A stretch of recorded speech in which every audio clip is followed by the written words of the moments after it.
देखिए अब प्रश्नावली 5C का क्वेश्चन नंबर 10वां लिखा हुआ है। यदि a plus I B into C plus I D into E plus I F into G plus I H बराबर a प्लस आई बी, तो सिद्ध कीजिए कि A square plus B square into C square plus D square into E square plus F square into G square plus H square बराबर A square plus B square. ठीक है, इसको solve करके हमको ये प्रूव करना है। ठीक, तो ये देखिए इसमें भी वास्तविक भाग अतिकल्पित भाग है, इसमें भी सभी में। ठीक, इसका मतलब ये सभी एक सममित संख्याएं लिखी गई हैं, एक सममित संख्याएं हैं। ठीक है, तो हम इनको सभी को ध्रुवीय रूप में भी लिख सकते हैं। ठीक है, तो ध्रुवीय रूप लेकर ही हम सॉल्व करेंगे। ठीक, तो देखिए पहले इसका लिखें ध्रुवीय रूप a प्लस आई बी का। ध्रुवीय रूप सबका मानना है। ठीक, जिसमें हम लोग मापांक और कोणांक मानेंगे तो ध्रुवीय रूप लिख पाएंगे। ठीक है, तो देखिए a प्लस आई बी, इसका ध्रुवीय रूप, इसका मापांक मान लिया r और कोणांक थीटा, तो ध्रुवीय रूप लिख दीजिए r cos theta plus i sine theta हो गया। ठीक, ये ध्रुवीय रूप हो गया इसका, जहाँ पे क्या है r क्या है, मापांक है। इस समित संख्या का r मापांक है। ठीक है, इस समित संख्या का r मापांक है, तो इसका r बराबर मतलब मापांक बराबर क्या होता है, अंडर रूट वास्तविक भाग का वर्ग प्लस अतिकल्पित भाग का वर्ग। वास्तविक भाग क्या है a, अतिकल्पित भाग क्या है b, तो r बराबर क्या हो जाएगा, under root a square plus B square.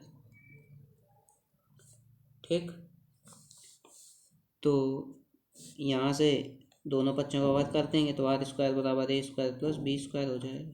ठीक, ये आ गया। अब इसी प्रकार इसको मान लीजिए a प्लस आई बी को, तो a प्लस आई बी इसका मान लिया मापांक r1 है, कोणांक थीटा1 है, तो इसको ऐसे लिख पाएंगे। तो इसका मापांक r1 स्क्वायर बराबर क्या हो जाएगा, a square plus B square. ठीक, इसी प्रकार इसको मान ली c प्लस आई डी को, चारों बात जितनी हैं सभी को पहले मानेंगे। इसका क्या हो जाएगा, r2 मान लिया, r2 मापांक है, थीटा2 कोणांक है, तो इसको इस प्रकार से लिख पाएंगे। ठीक, तो r2 बराबर अंडर रूट सी स्क्वायर प्लस डी स्क्वायर होगा, तो r2 स्क्वायर बराबर सी स्क्वायर प्लस डी स्क्वायर। इसी प्रकार इसको e प्लस आई एफ को भी मान लीजिए। ठीक, देखिए क्या होगा, e प्लस आई एफ बराबर मान लिया इसका r3 मापांक है और थीटा3 कोणांक है, तो ध्रुवीय रूप ये हो गया इसका। ठीक, तो r3 मापांक बराबर क्या आ जाएगा, अंडर रूट वास्तविक भाग का स्क्वायर प्लस अतिकल्पित भाग का स्क्वायर। वास्तविक भाग ही अतिकल्पित भाग है, फिर दोनों का स्क्वायर कर दिया प्लस अंडर रूट हो गया। यहाँ से जब दोनों बच्चों का स्क्वायर करेंगे r3 स्क्वायर बराबर ई स्क्वायर प्लस एफ स्क्वायर हो जाएगा, और इसको g प्लस आई एच को भी मान लेंगे। ठीक, तो लिखिए g प्लस आई एच बराबर r4 कॉस थीटा4, इसका मापांक r4 माना है और कोणांक थीटा4 प्लस i साइन थीटा4, तो ध्रुवीय रूप हो गया। तो r4 का स्क्वायर क्या आ जाएगा, जी स्क्वायर प्लस एच स्क्वायर। ठीक, इतना कर लिया पहले। अब क्या करेंगे, अब जो दिया है क्वेश्चन में हमारे उसको लेंगे, ये जो दिया गया है लाइन। ठीक है, तो इसको नोट करेंगे। ठीक, अब देखिए क्या दिया था, a plus I B, C plus I D, E plus I F, G plus I H बराबर a प्लस आई बी।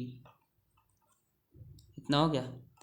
अब हम लोग क्या करेंगे, इसको देखिए इसका ध्रुवीय रूप, सभी का ध्रुवीय रूप रख देंगे। ठीक, देखिए जैसे a प्लस आई बी बराबर इतना है, r1 cos theta one plus i sine theta one, तो सभी का ध्रुवीय रूप यहाँ पे पुट कर देंगे। ठीक है, ध्रुवीय रूप की वैल्यू सभी की यहाँ पे रख देंगे, तो देखिए क्या हो जाएगा, रखिए। तो इसका ध्रुवीय रूप था r1 cos theta one plus i sine theta one.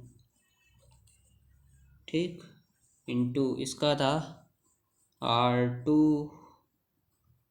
Cos theta two plus i sine theta to.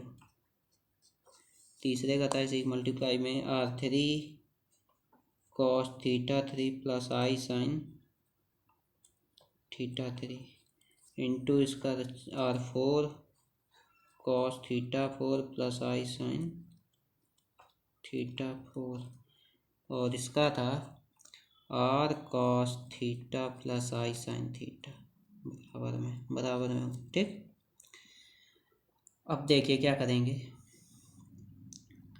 इनका चारों का एक साथ ले लेंगे, जो ये मापांक हैं एक सब मल्टीप्लाई में लिखे हैं तो इनको एक साथ लिख सकते R1 into R2 into R3 into R4 और ब्रैकेट को एक साथ लिख दीजिए। ठीक, क्या आ जाएगा R1 R2 R3 R4 इतना हो गया cos theta one plus i sine theta one cos theta two plus i sine theta two into cos theta three plus i sine theta three, और क्या आएगा, और आएगा इतना हो गया। अब आएगा चौथे वाले का cos theta four plus i sine theta four और बराबर में R cos theta plus i sine theta, दिख रहा है ना, R cos theta plus i sine theta. ठीक, इतना हो गया। अब देखिए ये चारों का जब मल्टीप्लाई करेंगे, इसका सबका आपस में मल्टीप्लाई करेंगे तो क्या बनेगा, वो यहाँ पे जैसे देखिए चार हैं तो हम मतलब दो का मल्टीप्लाई करके दिखाई दे रहे हैं, उसी प्रकार से चार हैं तो उसी प्रकार से वैल्यू आ जाएगी। देखिए जैसे दो लिखे हों अगर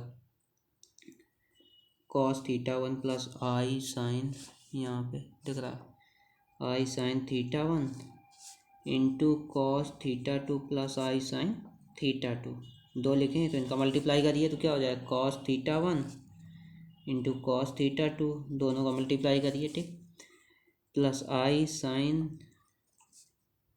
थीटा टू और cos theta one plus i sine theta one cos theta two plus i square sine theta one और sine theta two. I square की वैल्यू जब -1 रखेंगे तो ये क्या हो जाएगा cos theta one cos theta two minus sine theta one sine theta two, इतना हो जाएगा। और इधर से आई कॉमन है, इन दो टर्म में आई कॉमन ले लीजिए, क्या बचेगा साइन थीटा वन, इसको पहले लिख दीजिए cos theta two plus sign theta one cos theta two plus sign theta two और कॉस थीटा वन, इतना हो गया। ठीक, ये बचेगा ब्रैकेट। ये देखिए फार्मूला लिखा हुआ है cos theta one plus theta two का, और ये बनेगा i sine theta one plus theta two का, ये बनेगा। देखिए मतलब कि हम दो लिए थे, एक थीटा वन वाला थीटा टू वाला, तो यहाँ पे दो कॉस आया और दोनों एंगल ऐड हो गए, प्लस आई साइन में भी दोनों एंगल ऐड हो गए, दो हैं तो। ठीक, ऐसे चार हैं तो चार बार एंगल ऐड हो जाए, जब आप गुणा करेंगे सॉल्व करेंगे तो ये आएगा, चार बार एंगल ऐड होगा R1 R2 R3 R4 into cos theta one plus theta two plus theta three plus theta four, ये आएगा। ठीक, यहाँ पे चार एंगल लिखा हुआ है ना, चार बार हैं तो ये होगा प्लस आई प्लस इसी में i sine theta one plus theta two plus theta three plus theta four, इतना आ गया। ठीक, बराबर में जो लिखा है वो बराबर में लिख दीजिए। मल्टीप्लाई करने के बाद फार्मूला बनेगा तो आप फार्मूला लगाएंगे तो ये आ जाएगी वैल्यू। ठीक, दो से समझ लीजिए, इसको आप लोग डायरेक्ट लिख सकते हैं ऐसे एग्जाम में भी। ठीक है, अब क्या होगा, अब देखिए यहाँ से इसका इसके साथ मल्टीप्लाई होगा, इसका इसके साथ मल्टीप्लाई होगा, तो और इसका आर का इसके साथ और इसका आर का इसके साथ तुलना कर लीजिए दोनों की। तो जब इसका इसके साथ मल्टीप्लाई होगा तो ये बराबर ये, मतलब तुलना करने पर कितना आएगा देखिए डायरेक्ट।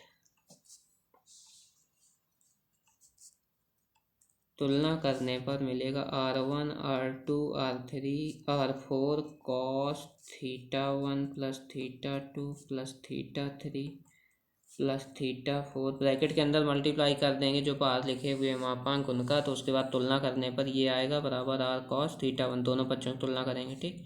समीकरण 1 डाल दीजिए इसको, और R1 R2 R3 R4 sign θ1 plus θ2 plus θ3 plus θ4 बराबर R साइन थीटा।